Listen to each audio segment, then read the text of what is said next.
Bentornati nel forum. Oggi vi parliamo di Kismet, un gioco di ruolo di Cesar Capacol, sperando di averlo pronunciato bene, autoprodotto su itch.io e della sua espansione ufficiale. In più vi vogliamo parlare anche della sua espansione Cyberpunk Kisnet, a cura del nostro follower Raffaele Raffman Vota e revisionato da un altro nostro follower che è Andrea Parducci. Vi saluto entrambi, i quali sono stati anche curatori dell'edizione italiana di Kismet. Ne parliamo dopo la sigla.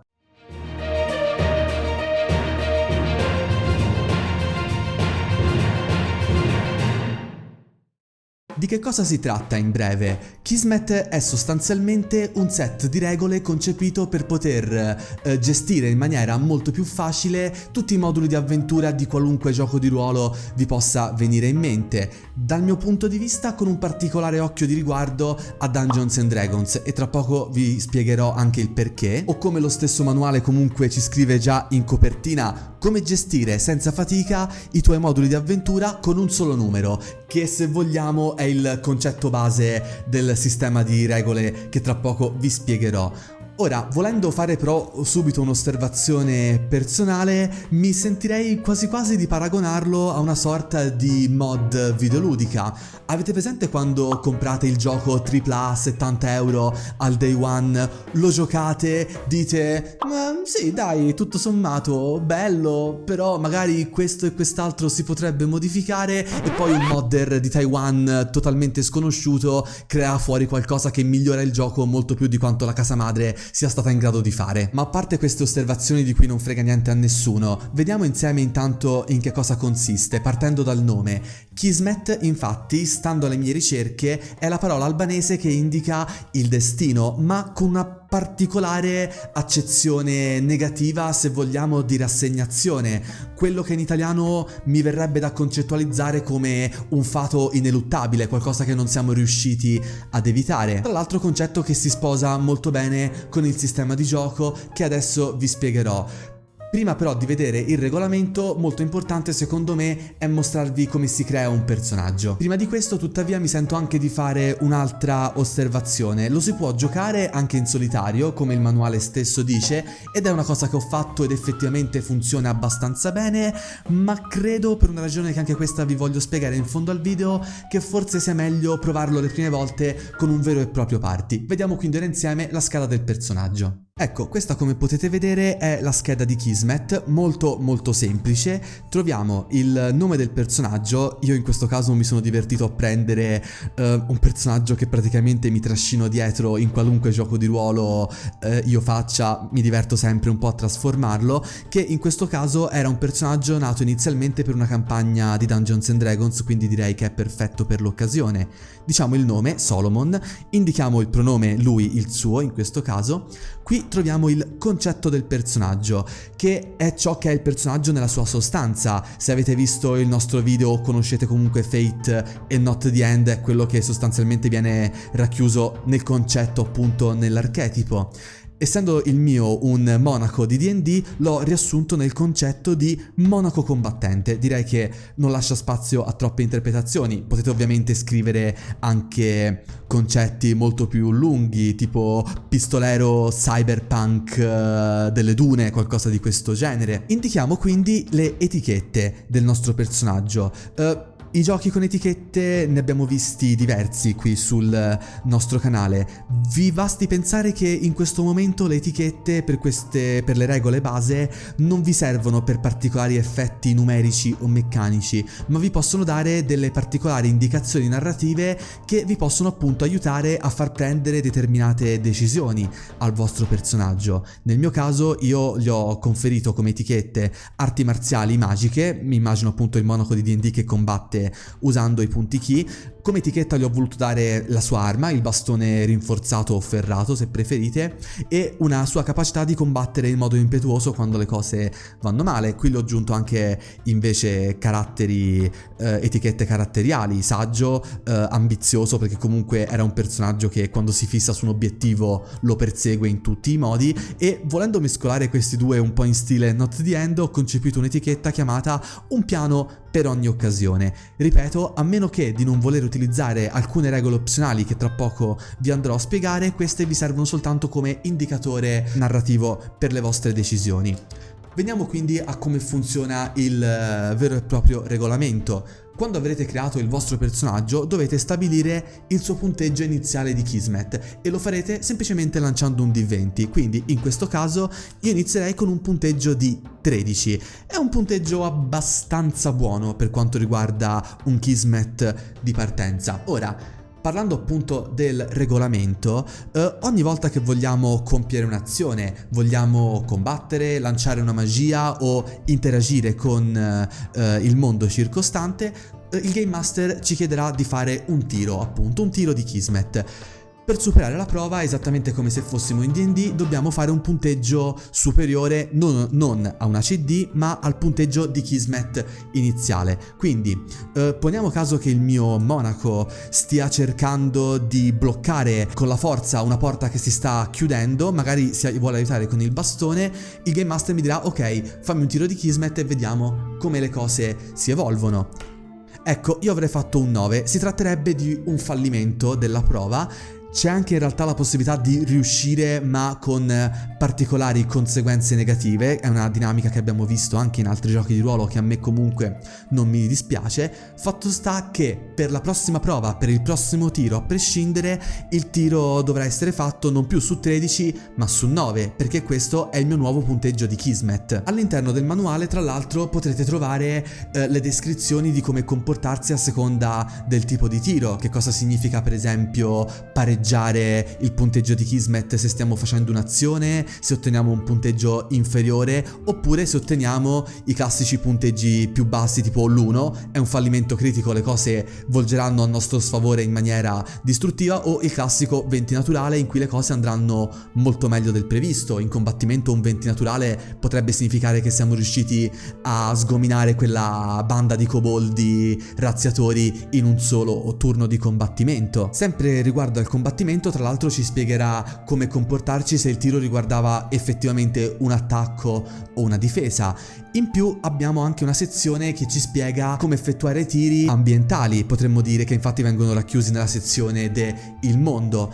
È un tipo di tiro in realtà molto più riservato al Game Master dal mio punto di vista, ci serve per poter stabilire come eventuali NPC si comportano nei nostri confronti, come troviamo il tempo, se le guardie della fortezza in cui dobbiamo infiltrarci ci hanno effettivamente notato o se sono allerta, per dire, ma può essere molto utile anche se state giocando in solitario, anzi direi soprattutto se state giocando in solitario e in perfetto stile Oracle volete ricevere una risposta più specifica sulla situazione che vi circonda. Ma non soltanto per i tiri ambientali di combattimento o le azioni del nostro personaggio, tramite questo meccanismo di Kismet possiamo anche effettuare i tiri di avanzamento del nostro personaggio, in cui magari con un tiro andato bene potremmo aggiungere nuove etichette alla nostra scheda, oppure doverne modificare alcune. Potrebbe significare che magari il nostro personaggio alcune cose durante l'avventura lo hanno particolarmente turbato. Mi ricorda un po' il sistema di trasformazione appunto dei tratti e delle etichette alla Not the End e Fate. Credo che l'autore, anche se non ho trovato informazioni in merito, abbia preso un pochino di spunto. Chiedo eventualmente ai nostri Raffaele e Andrea se ci ho visto bene. Ma potete fare anche questo tipo di tiro relativamente alla morte del nostro personaggio. Potreste considerarlo proprio, volendo forzare il paragone con D&D, tiri salvezza contro la morte. In un sistema del genere far affrontare la morte del vostro personaggio comunque è una cosa che deve essere molto coerente e sensato a livello narrativo. Dal mio punto di vista, se accumulate troppi fallimenti, troppi uno naturali, potrebbe aver senso effettivamente far affrontare la morte al personaggio. In quel caso vi viene spiegato cosa ottenete in caso di successo, in caso di punteggi inferiori, fallimenti, come potreste effettivamente comportarvi. In caso di uno naturale sappiate che a quel punto il personaggio è perso e dovrete crearne uno nuovo. Questo è sostanzialmente il regolamento di Kismet del manuale base. Spiega molto da questo punto di vista come calarci buttarsi in una mentalità molto più narrativa. Addirittura all'inizio dice ignorate tutte le parti, e lo dice proprio in maniera dichiarata, le parti noiose. Fa riferimento appunto a distribuzione di punti, bonus, malus, che tipo di armature indossate, che tipo di oggetti avete. Dice proprio riducete tutto all'essenziale e interessante del vostro personaggio. Ma nella sua espansione tende un po' ad allargare le possibilità di gameplay del gioco. Innanzitutto ci fa un esempio di gioco effettivo in solitario, spiegando come è riuscito l'autore di Code ad adattare un modulo di avventura. Leggetelo perché è molto utile per capire effettivamente qual è il flow, il gameplay del gioco, e ci offre anche una serie di regole opzionali che potete integrare nelle vostre partite, aggiungendo un po' più di crunch se volete al regolamento. Molte di queste regole secondo me provengono palesemente da Dungeons and Dragons. Trovate per esempio la classica regola del vantaggio e dello svantaggio. Ci sono delle regole per poter magari spendere i vostri tratti, o meglio le vostre etichette, del tipo uso un'etichetta che mi potrebbe dare un +1 al tiro. Mi ricorda un po' il tiro abilità di D&D, o se vogliamo anche usare l'abilità in Fate. Oppure possiamo spendere l'etichetta per riportare il nostro Kismet a 10, a prescindere dal punteggio, che comunque è un numero abbastanza vantaggioso. Mi ha ricordato questo il poter invocare l'aspetto di Fate, se conoscete il regolamento, ma anche secondo me è molto pensato anche per quei giocatori che vorrebbero convertire il loro mago di D&D a Kismet. Per esempio dice appunto la regola opzionale che una volta utilizzata l'etichetta in questo modo vi servirà un riposo breve o lungo per poterla riutilizzare. Vi è poi una regola dei cosiddetti punti Kismet, tipo partite con un tot di punti all'inizio, ne spendete uno per poter portare il Kismet a 10. Vagamente mi ha ricordato un po' punti azione di D&D 3.5 se non ricordo male, ma anche vagamente i punti ispirazione di D&D. Non a caso dice anche che si possono ottenere se dichiariamo di fallire direttamente l'azione che stavamo compiendo. Questa regola del miglioramento dei tratti, cioè una etichetta vi conferisce un bonus al tiro stile abilità di Fate, è carina in un certo senso, ma trovo che tenda ad aggiungere secondo me un po' troppo crunch che allontana dalla filosofia originale del gioco. Non a caso è appunto una regola opzionale. Tenete a mente che per l'appunto la filosofia, la base di Kismet è di risolvere tutto con un solo punteggio, un solo tiro di dado, e soprattutto anche sulla variabilità del punteggio Kismet. Tra l'altro c'è anche una regola dei cosiddetti tratti negativi, potrebbero essere appunto le etichette negative di Fate, la gamba rotta, oppure sotto osservazione, cose di questo genere, ma anche quella dei cosiddetti gradi di successo, che ho particolarmente apprezzato. Mi ricordavano un po' lo schema di risultati che si potevano trovare negli Oracle. Se seguite la nostra campagna di Forbidden Lands in live ce l'avrete visto utilizzare, ma anche le partite che abbiamo fatto ad Ironzorn in live, ovvero che tipo da 1 a 5 è un tipo di risultato, da 5 a 10 un altro, e via discorrendo. Non mi dispiace, ma vorrei spendere qualche parola in più adesso per l'espansione totalmente italiana di Kisnet, che ci consente di poter giocare appunto con questo regolamento in un'ambientazione cyberpunk. Si tratta innanzitutto di un'espansione realizzata in licenza Creative Commons appunto dal nostro Raffaele e revisionata da Andrea Parducci, che tra i vari manuali che vedete qua sul tavolo è decisamente quella più completa e più ricca a livello di contenuti. Vediamo insieme perché. Prima di tutto apprezzo molto il fatto che sia stata scritta proprio con quel linguaggio tipico dei manuali di cyberpunk. Non te la manda a dire, diciamo tutta una serie di parole che non posso dire per evitare bollini gialli alla monetizzazione di YouTube, ma comunque fa anche riferimento a tutti quei termini slang e pidgin tipici dei manuali come Chumba, Ripper Doc, Cyberware e compagnia cantante. In più ci dà una descrizione innanzitutto all'inizio di che cosa sia un gioco di ruolo, cosa che il manuale originale di Kismet non fa, dando un po' troppo per scontato che chi lo acquista effettivamente già lo sappia, ma secondo me è meglio sempre ripeterlo per eventuali nuovi giocatori, e spiega anche che cos'è il cyberpunk, quali sono i suoi riferimenti letterari e anche come funziona a livello di immersione nel gioco. Ricordate le classiche regole dell'Edge Runner, lo stile conta più della sostanza? Ecco, vengono riportate quelle. In più, in fondo al manuale trovate anche una sezione chiamata spunti proceduralizzati, cioè un modo per poter creare una vostra avventura di partenza in maniera totalmente casuale, che non mi dispiace. Proviamo un attimo a crearne una insieme. Il gruppo è stato contattato per 5, vediamo un attimo, recuperare, vediamo recuperare che cosa?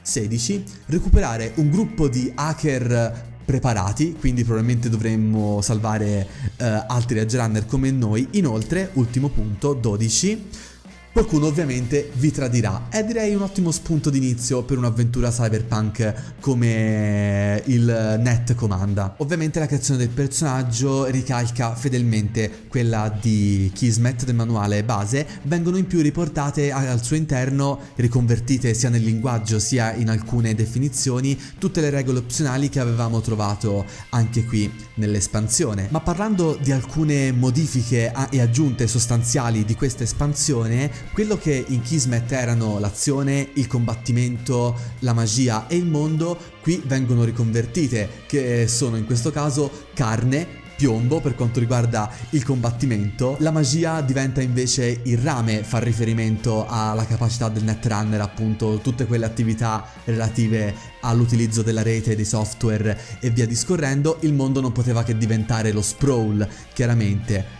Ma vi starete chiedendo, e tutta quella parte relativa agli impianti cibernetici e ai loro effetti collaterali è stata effettivamente aggiunta. Infatti troviamo la tabella del cromo, ovvero quando aggiungiamo un nuovo impianto cibernetico dovremo tirare per vedere se il nostro corpo si è ben adattato o se lo rigetta, con la possibilità di poter accumulare la sempreverde cyberpsicosi, che non poteva assolutamente mancare in un titolo cyberpunk dal mio punto di vista. Ma non è la sola aggiunta, perché infatti ci vengono elencati quelli che possono essere i tipici impianti cibernetici, ci vengono elencati e ci vengono descritti nel loro utilizzo, come si possono utilizzare, e possono essere un'interessante aggiunta appunto alle etichette sulla vostra scheda. Trovate l'amplificatore di riflessi, il classico Sandevistan, oppure l'udito artificiale, i muscoli artificiali che ci possono rendere particolarmente più forti. Quindi le possibilità di poter personalizzare il vostro Edge Runner direi che ci sono praticamente tutte, e in maniera molto più semplice rispetto al corrispettivo della Talzorian. Ultima aggiunta molto interessante per poterci dare un indicatore un po' più preciso di danni o armature che possiamo indossare è una tabella che appunto ci dice come possiamo dividere armi e armature per codice di colore. Per esempio, un'arma da codice rosso è un'arma tipo un fucile particolarmente pesante, un'armatura da codice rosso invece potrebbe essere una tuta per contenere un cyber psicotico. Interessante il fatto che ci viene anche detto un tipo di danno da codice nero ma non di armatura. Un codice nero potrebbe essere appunto una cannonata, un colpo di carro armato in pieno petto. Potreste indossare l'armatura migliore di questo mondo, ma sempre sbrindellati finireste. Venendo quindi alle considerazioni, per chi come me preferisce sistemi molto più essenziali, manuali più brevi, magari basati sulle etichette alla Fate, alla Not the End, che ci consentono di poterci focalizzare su quegli elementi che sono più caratteristici e interessanti del personaggio, direi che Kismet è una piccola perla da questo punto di vista. Tra l'altro io sono molto contento perché finalmente, grazie a questa espansione, posso finalmente giocare Cyberpunk senza dovermi trasformare nel ragionier Fantozzi compilando quella scheda che è praticamente un 730. Scusatemi ragazzi, ma amo essere il più sincero possibile per quanto riguarda il mondo di Cyberpunk, senza quindi perdermi in calcoli e numerini per poter far funzionare il gioco. Meno male che non devo più a questo punto dover tenere il conto dei proiettili, dei vari booster o cyber psicotici che incontriamo in Night City, sempre che qualcuno lo abbia mai fatto davvero. Nonostante si tratti di un sistema semplice, forse troppo dal punto di vista di alcuni, dà comunque una grande possibilità di personalizzazione del vostro personaggio. Potete fare letteralmente quello che vi pare. Quello di esempio che viene portato qui all'interno dell'espansione, nonostante sia un'ambientazione fantasy, era una sorta di druida a pistola, era cyberpunk, una cosa del genere, quindi siete liberi da questo punto di vista di fare quello che vi pare, senza tra l'altro correre il rischio di trasformarlo in una specie di arma vivente che non fallisce mai, perché il tiro di Kismet, appunto, col fatto che è variabile il suo numero, vi darà la possibilità, come poteva essere appunto in Not the End, di ottenere sia dei grandiosi risultati tanto quanto dei disastrosi fallimenti. In più, tra l'altro, a differenza di Fate and Not the End, in cui comunque si presume che i vostri personaggi siano, nel primo caso, degli avventurieri, dei daring do, o nel caso di Not the End, degli eroi che rischiano per ciò che ritengono importante, qui siete liberi di scegliere voi il tema e l'argomento che più vi aggrada. Con riferimento alle regole opzionali, che come ho detto potrebbero aggiungere forse un crunch eccessivo a questa filosofia di gioco, offrono comunque, se ci pensate, in fase di sessione 0 la possibilità di trovare un compromesso con gli altri giocatori al tavolo. C'è qualcuno di voi che magari preferisce una componente un po' più crunch, ottenere il +1, il poter spendere le etichette in un determinato modo? Avete queste regole opzionali, potete trovarvi perfettamente a metà strada e aggiungere quelle regole che possono soddisfare tutti i giocatori al tavolo. Ottima cosa da questo punto di vista. Quindi, se avete deciso, che ne so, di giocare l'ascesa di Tiamat o l'assalto alla torre dell'Arasaka senza sprecare 3 ore di gioco in combattimenti o stare a ricontrollare più e più volte sul manuale se avete applicato correttamente quella regolina iperspecifica, direi che Kismet potrebbe essere un gioco che fa il caso vostro per poter appunto adattare i vostri moduli di avventura preferiti. In merito al fatto di giocarlo in solitario, appunto, secondo me potreste fare meglio ad integrarlo con un sistema Oracle per poter avere dei generatori più casuali di vari elementi. State molto attenti, se invece volete adattare un modulo già esistente, a non farvi railroad da soli. In questo caso ci vuole effettivamente un po' più di esperienza come giocatori. Mi manca la voce, scusate. Per questo motivo io vi consiglio le prime volte magari di provarlo con il vostro party. Prendete il vostro modulo preferito e adattatelo con questo e vi accorgerete che comunque il flow di gioco è decisamente molto molto liscio e da un certo punto di vista, secondo me, veramente divertente. Dal mio punto di vista, scusate. Come impaginazione è molto minimal, in formato A5 molto piccolo, le illustrazioni sono quelle del pittore del 500 Hals Holbein, quindi totalmente in Creative Commons, totalmente gratuito, e potete creare i vostri moduli di Kismet, le vostre aggiunte se volete, dal momento che appunto è in licenza aperta. Ringrazio tantissimo i nostri follower, soprattutto Raffaele, che ci ha dato modo di potervi parlare di Kismet con questo video, e io qui sotto in descrizione vi lascio il link per poterlo acquistare se siete interessati. Detto questo, ragazzi, con questo è tutto. Io vi ringrazio di averci seguito fino a questo punto, vi invito a iscrivervi al canale se non l'avete ancora fatto e di mettere un mi piace a questo video e di condividerlo, attivare la campanella per poter rimanere aggiornati su tutte le nostre prossime uscite. Vi invito inoltre a seguirci sui nostri profili Facebook e Instagram, di unirvi al nostro gruppo Telegram se volete fare 2 chiacchiere più in tempo reale con noi sul mondo del gioco di ruolo, e vi invito anche a poterci seguire su TikTok se volete dei contenuti un po' più rapidi. Con questo è tutto, signori. Daniele dal Forum Sententiam, chiudo.